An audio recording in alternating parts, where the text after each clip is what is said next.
Welcome to the Tournament Poker Edge podcast, brought to you by TournamentPokerEdge.com, the only podcast dedicated exclusively to poker tournament strategy. Now here's your host, Clayton Fletcher. Hello once again, everybody, and welcome to the Tournament Poker Edge podcast, sponsored by Jocko Coaching, where you can receive a 7-day free trial and 20% off your membership by using the promo code TPE. My name is Clayton Fletcher, and I am your host here in fabulous Las Vegas. Happy, as always, to be bringing you yet another episode of the world's longest-running poker strategy podcast. I want to thank you guys for all of the kind words about last week's episode featuring Esther E.T. Taylor, who is so lovable, and many of you reported that you found her incredibly relatable, especially when she was talking about trying to find that work-life balance, being a mother, having a career, wanting to play poker more, and all of that. And now, of course, she plays in the $50,000 Poker Players Championship, and she's got a sponsorship with a major casino company. So she's doing very, very well, and I hope you guys enjoyed my interview with her. I wish it could have been longer, but, you know, Esther's very busy, and I was very happy to be able to get her even for a short convo here on the podcast. Now, today I'm going to share some key hands, rapid fire style once again, and these will be from an event I've been playing this week at the Venetian. It's an $800 buy-in with a $500,000 guarantee, which they are absolutely obliterating. I believe the prize pool is up above 1.1 million right now for this $800 tournament. I have a lot of interesting spots from that tournament. But first, I want to go back 2 weeks ago. I talked about a $3,500 tournament I played in at the Venetian Poker Room, and I got into a spot against a guy that I affectionately called The Rock, a fun-loving recreational player who was enormous. And I want to look at this hand again, using a solver this time, and just see especially one particular moment from the hand, whether I made a good decision or not. So just to refresh your memory, the blinds were 600, 1200. We had 48,000, and I opened middle position with the ace-jack offsuit, and the Rock called from the big blind. So, of course, the solver has no problem opening ace-jack off 100% of the time from middle position. Flop came king 7-5, so complete rainbow whiff for us. My opponent checked, and I bet 2,000, and then he called. So let's see what the solver thinks about my bet here and my sizing.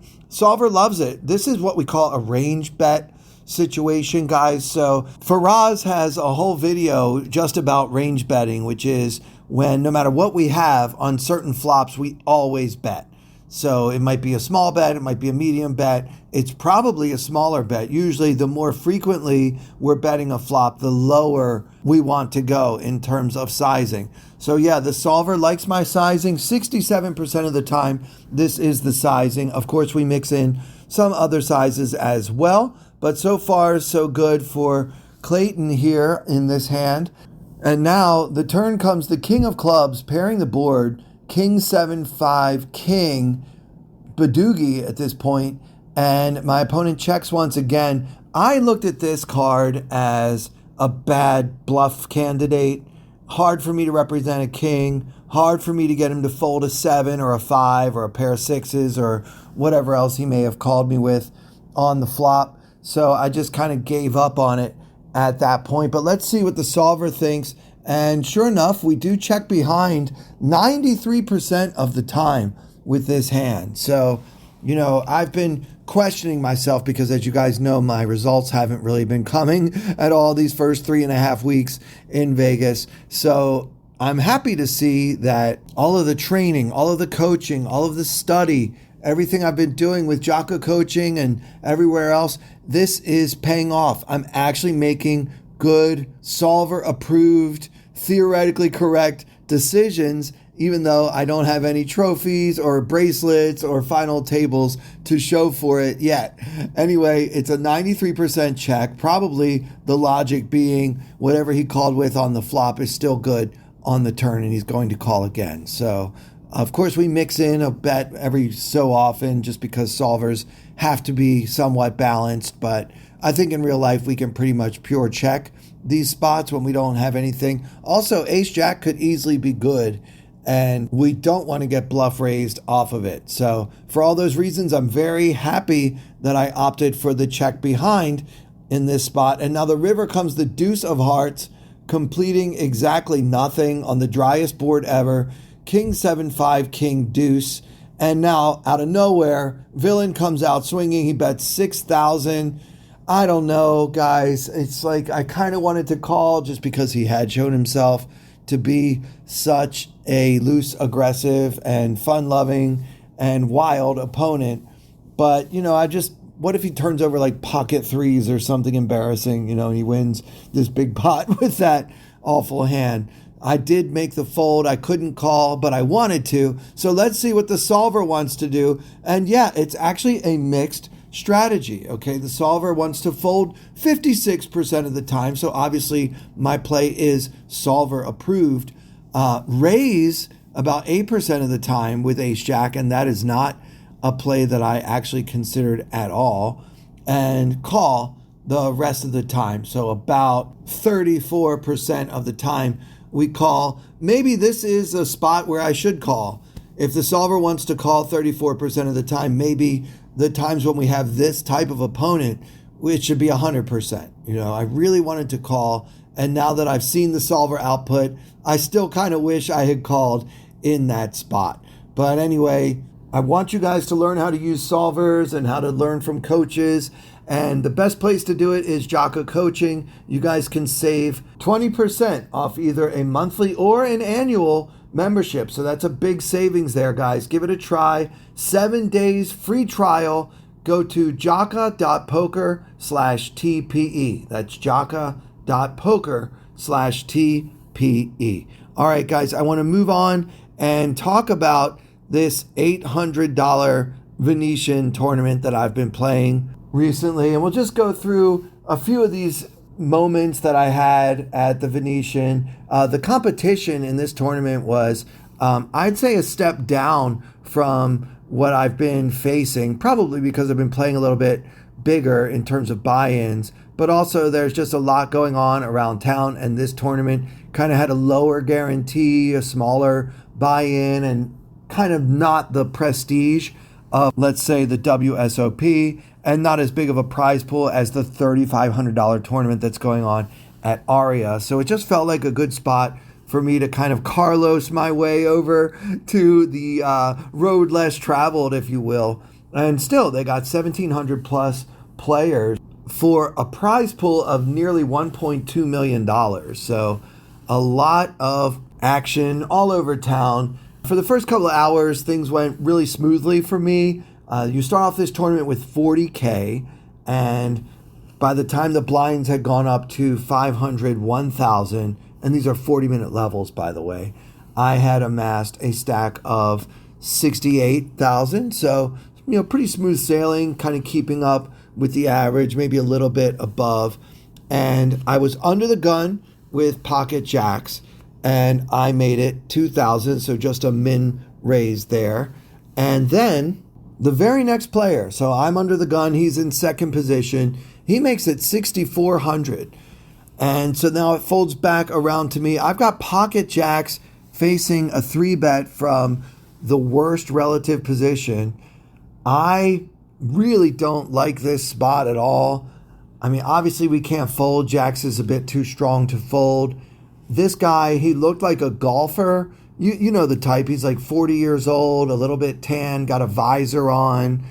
Probably a pretty tight player. Generally speaking, these guys don't get too far out of line. So, yeah, I was worried. I was worried that I was beat, but I had to make the call and see what we can hit on the flop. So I call 4,400 more, and now the flop comes 9 of diamonds, 8 of diamonds, 4 of diamonds.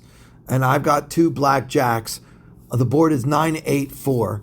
And so this is a good flop for me to get in trouble because I've got an overpair, and I'm worried that my opponent may also have an overpair, and if he does, it's almost certainly better than jacks. Anyway, I checked just to see what he wanted to do, and he fires 12,500 into the pot of around 15,000. I don't know. Look, if you're out playing me with like ace king with the ace of diamonds or something, good for you. Like I threw those jacks away. I almost wished I had folded them pre-flop, to be honest, because I just felt like this guy had it. And then for the next hour, this guy didn't play another hand. So I had a read on him. I thought he probably had jacks beat, but I'm just not at the point yet in my poker career where I can fold jacks for a 3-bet. I'm sorry. I have to see a flop at this point in my life. Maybe next year I'll be that strong that when I trust my reads so much, I can just throw the jacks away like they're 7 deuce, but I'm not there yet. So that one hurt, but just a little bit. All right, let's move on to another hand. The blinds went up to 800 and 1600 with a 1600 big blind ante. And at this point, I had 60,000 in my stack, so just under 40 big blinds. And I raised under the gun once again. This time, I've got the king of spades, jack of spades. Now, if I had king jack offsuit, I would probably just throw it away. The table had been fairly loose, fairly active, but these suited Broadway type hands are so much easier to play. They have what we call playability. So I might flop a straight draw, I might flop a flush draw. Of course, I can flop a strong top pair type of hand. And it's just way better to be suited in these spots. So whereas the offsuit version, I would throw away under the gun, I do play king jack and even king 10 suited under the gun. So I raised it up to 3,500. So just over the min raise there. And both the blinds call. Now, the small blind is this older lady with a very thick Russian accent and gaudy jewelry. She looks like a character from a movie. And then the big blind is just kind of a generic, tight Asian guy in his 20s. So the three of us see the flop, and it comes jack of diamonds, 7 of diamonds, 4 of clubs. So jack, 7, 4 with 2 diamonds. I've got the king jack of spades. And the Russian lady just donk leads right into both of us for 3,500 into the pot of about 13,000. So it's a very small bet, and also the same exact sizing I had used for my pre-flop raise. The big blind folded, and I just couldn't really see a world where my hand wasn't good on this board. She's either got a flush draw, or she's got a worse jack, or maybe she's got like a 7. It just didn't feel like there was any chance that my king jack was no good. We've got about the same stack size, roughly. Maybe she's got a little bit more. So yeah, we both start with about 40 big blinds. I decided to just go ahead and raise right here on the flop. If she is drawing, I want to charge her for that draw. So I raised it to 10,000 after the big blind folded, and she called me. So now on the turn, it's the queen of diamonds. So our board is jack, 7, 4, queen with 3 diamonds. So the front door flush draw came in here, and now she donk leads into me again, this time for 10,000, which again is the same amount that I had raised it to on the flop. Now, of course, I have to be concerned about queen jack. Of course, I have to be concerned about a flush. But for this price, I'm getting about 4.5 to 1 on a call. So I don't know, guys. I can't fold. I just call, and I hope that she doesn't bet again on the river. And so now there's 55,000 in the middle, and the river comes the queen of spades pairing the board. Jack of diamonds, 7 of diamonds, 4 of clubs, queen of diamonds, queen of spades. And again, my opponent bets 10,000. So now she's offering me 6.5 to 1. And I just can't fold a pair of jacks at this point. I'm sorry. I call. I don't know. Am I just a donkey? Am I a fish? Am I a payoff wizard? And she turns over the 8 of clubs, 7 of clubs. So I don't know why, but she kept betting. And I won this huge pot off of her. And then in a very thick Russian accent, she says, "You don't believe I have flush." And it was just too funny. I was like, maybe if you had put me to the test, like made a real bet instead of these tiny little bets, you could have gotten me to fold a jack, but probably not. That queen on the river is probably one of the worst cards for her to bluff. It just makes it so much more likely that my pair of jacks is good. But then this is what you find with unstudied players. They don't understand sizing. She doesn't realize that she would definitely have bet much bigger if she actually had that flush. There's no way she would have tried to milk me for a little 10K here, a little 10K there.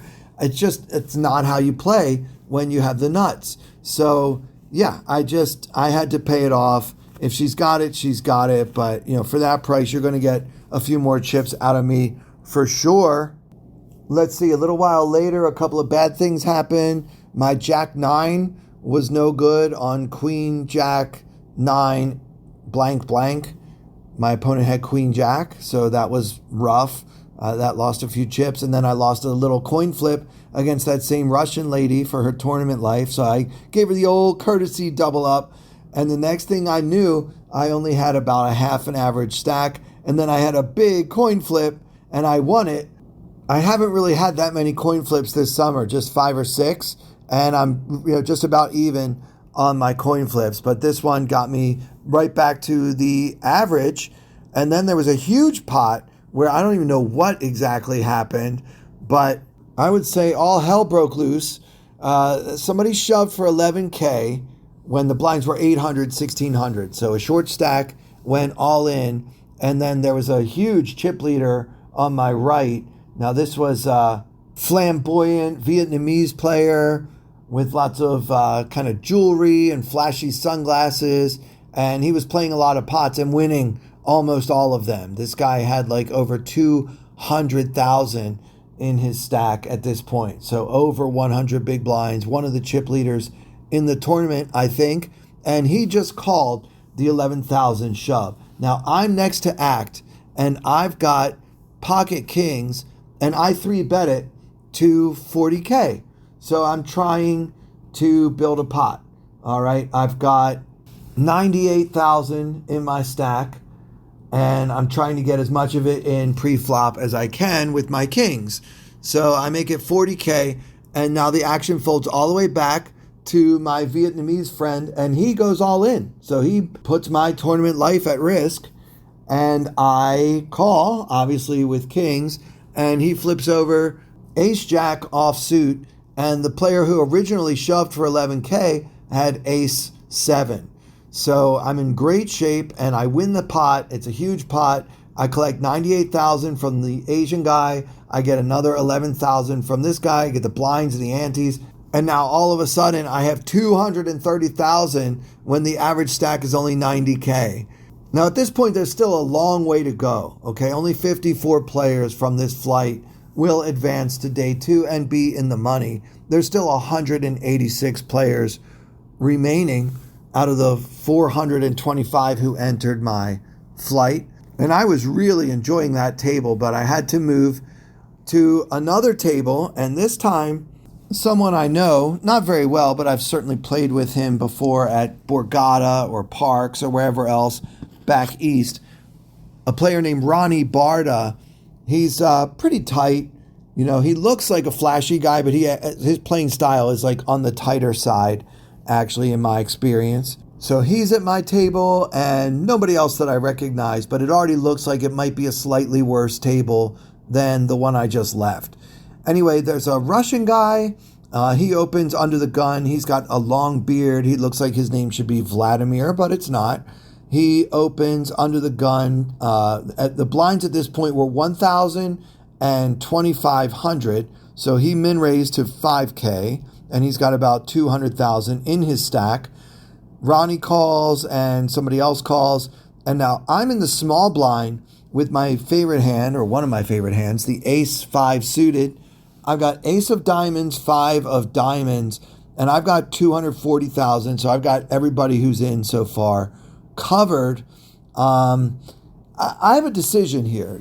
I can certainly use this as a 3-bet bluff, right? But the reason I chose not to, guys, is because I don't know my opponents that well. I have not been at this table for very long. I'm in the small blind, so I'm going to be out of position if we happen to see a flop. And also, the raise came from under the gun from another chip leader. So with all that in mind, it just didn't feel like a good time for me to get aggressive and start kind of, doing acrobatics without a net when I don't really even know what kind of situation I'm in. So because of all of those factors, I decided to play this one slow. I just called to try to see what's going to happen on the flop. And the big blind folded, but 5 of us total saw the flop. And the flop was king of spades, 5 of spades, deuce of hearts. So king, 5, deuce with 2 spades. I've got the ace 5 of diamonds, so middle pair and some backdoor straight possibilities.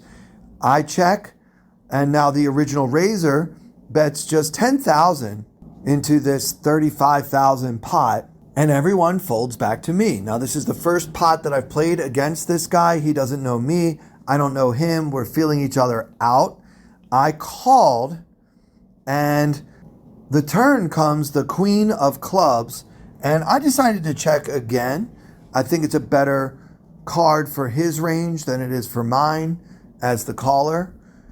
He decides to check behind, so possibly respecting another chip leader, maybe just feeling like he's okay with whatever he's got in his hand, maybe not wanting to build the pot any bigger. I don't know. But he checked behind, and I thought he might have something like pocket tens. I don't know.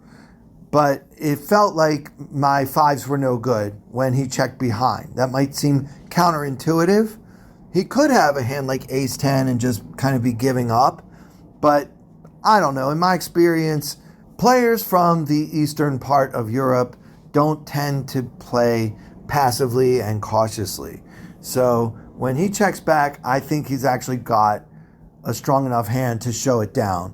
So I put him on maybe pocket tens. That was my best guess. The river was a beautiful 5 of clubs, giving me 3 of a kind. And now I'm hoping that he has a king, of course, as I bet 30,000 into the 55,000 pot or whatever, and he calls. And so I turn over my lucky winning hand, and he flashed a king on the way into the muck. So that was pretty cool. And the next thing I knew, there were 134 players remaining in my flight, and the average stack was 127,000, and I had 315,000. So I was probably in the top 10 in chips at that point. And then I had a chance to become the overall chip leader probably in the whole tournament, including all 6 flights, when I got it all in with my queens against somebody's ace king for a pot that was almost 200,000 in chips. If I had won that pot, I would have had almost 500,000 in my stack. But I lost the flip, but that's okay. It was only 25% of my stack. Anyway, it wasn't the end of the world. I was very healthy. I had 285,000 with 109 players remaining when the average stack was only 156,000. And then came a bit of a fun spot with that same Russian player. I opened from the low jack with the king 10 offsuit, and he was on the button, and he decided to 3-bet me. I had made it 6,500 when the blinds were 1,500 and 3K. And so he 3-bet to 18K, and we both have lots of chips at this point. It's folded back to me, and I'm out of position with the king 10 offsuit. So you're probably thinking, Clayton, what the heck are we doing here? We're not going to call. Of course we're not going to call. I 4-bet to 45,000, and the reason why is because I just felt that my opponent was getting sick of me. He wanted to assert dominance. There's so much war when you are at a table against a professional player who is aggressive by nature, and you kind of need to fight fire with fire sometimes. So I made it 45,000, which I think is plenty big. The fact that I 4-bet at all is what's relevant. Yes, it cost him another 27K to call, and he's already put in 18K. So you might think my sizing is too small, but this I think is totally fine. It's the fact that I'm 4-betting and that he will have a lot of 3-bet bluffs in his range, right? Maybe like a hand like Queen Jack suited, a suited ace, maybe a small pair. These are hands that are going to not really want to play a huge pot against somebody who can actually hurt the stack. And so he folded, and that was a fun pre-flop spot. Towards the end of the day, only 62 players remaining in the field, and I had 440,000 when the average stack was 274,000. The blinds were 4K and 8K with an 8K big blind ante, and one of my all-time favorite players was at my table, Kenna James, and he opens to 20,000 from middle position. I was in the hijack holding the ace of hearts, 7 of hearts. Now, Kenna had about 200K in his stack. I didn't really want to 3-bet and have to fold to a shove. I could fold myself. It's probably a decent idea at this point, but I had position. I have a suited ace. I called. So I called for 20K, and the small blind was an old guy from another country. I want to say maybe Argentina. He had a Hispanic sounding accent. So he called from the small blind, and he's got like 300,000 in his stack. I don't know what's going on with this guy. He's just running like God today. By the way, this is a new table. And the big blind also called. So 4 of us saw a flop. The big blind had only about 150,000 in his stack. Now the flop comes 7 of diamonds, 5 of diamonds, deuce of clubs. So 7, 5, deuce with 2 diamonds. I've got the ace, 7 of hearts. So top pair, top kicker. And the old guy checks. The young guy checks. Kenna James checks. And it's on me. I've got top pair, top kicker. And of course, I'm going to bet it. I bet 50,000. And only the old man in the small blind called. So the 2 of us are heads up to the turn, which is the king of diamonds, which brings in that front door flush. And he checks to me again. I'm not betting this card. No, thank you. I think my pair of 7s could be good, but he called me with something, and it could be a flush. So I check behind, and I'm hoping no more diamonds peel off. The river comes the ace of clubs, giving me 2 pair. And now the old man bets 100,000. I don't know what to do. I haven't been at this table for more than 15 minutes, and now I've got a huge decision with 2 pair for a lot of chips. I don't know. Probably I should just fold. But, he's Argentinian. He might be old, but he is Argentinian. He could be value betting worse. Like maybe he's got a worse 2 pair. I don't know, guys. It just felt like, flip a coin. But I decided to call, and I was very sorry I did because the old man had pocket 7s. So he had the last 2 7s, and that gave him a set. And so that one took a big chunk out of my stack. Is that a bad call or not? I don't know, but I managed to win a couple more coin flips and bag 401,000 for day 2, which I'm about to play as soon as I finish recording this podcast. There's 147,000 plus for first place and only 215 players returning. I will be updating my Substack within the next 24 hours to let you guys know how I ended up finishing in this tournament, but I'm already in the money and the drought is over, and I'm hoping that we can really make some noise today. And that'll do it for this episode. I really appreciate you guys listening. If you enjoyed it, please make sure that you give us a 5-star review on Apple Podcasts or Spotify or wherever else you might be listening. Don't forget to check out our sponsor at jaka.poker/TPE. And for everyone here at Tournament Poker Edge, I'm Clayton Fletcher. Thank you so much for listening.